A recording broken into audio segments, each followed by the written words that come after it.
Hello everyone. तर आज मी तुमच्यासोबत हैदराबादी ग्रीन चिकनची रेसिपी शेअर करत आहे. सर्वात पहिले आपण हिरवं वाटण करून घेऊ. त्यामध्ये मी 5 ते 6 हिरव्या मिरच्या ज्या तिखट नसतात ते ॲड करणार आहे. 1 ते 1.5 इंच आलं, 5 ते 6 लसूणच्या पाकळ्या आणि खूप सारी कोथिंबीर. तुम्ही हवं असेल तर पुदिना पण घालू शकतात. याचसोबत मी त्यात ओलं खोबरं घालत आहे. हे आपण बारीक वाटून घेणार आहोत. आणि कढई तापल्यावर आपल्याला 2 टेबलस्पून तेल घ्यायचं आहे. तेल चांगलं गरम झालं की मग आपण त्याच्यामध्ये तेजपत्ता आणि दालचिनीचे 2 तुकडे घालणार आहोत. की मग आपण त्याच्यामध्ये एक मीडियम साईजचा कांदा ॲड करत आहोत. ते चांगलं परतून घ्यायचं. कांदा जसा सॉफ्ट होईल त्यामध्ये आपण थोडीशी हळद घालणार आहोत.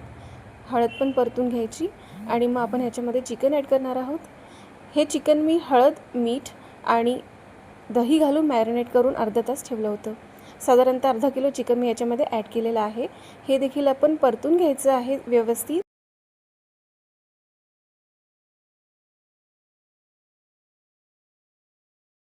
हे चिकन खूप मस्त आणि टेस्टी होतं आणि खूप इन्स्टंट देखील होतं. तर एक 5 मिनटासाठी मी झाकून ठेवते आहे.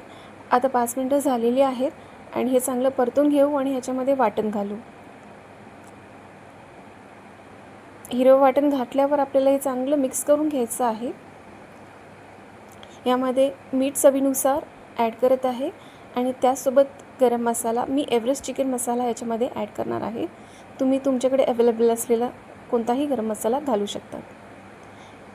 हे आपण चांगलं मिक्स करून घ्यायचं आहे. अजून एक 10 ते 15 मिनटं आपण चिकन हे शिजवून घेणार आहोत. थोडंसं पाणी मी हे ॲड करणार आहे. आता 10 मिनटं झालेली आहेत. चिकन आपलं रेडी आहे सर्व करण्यासाठी. हे तुम्ही भाकरी, चपाती किंवा राईससोबत खाऊ शकता. खूप यमी आणि टेस्टी होतं.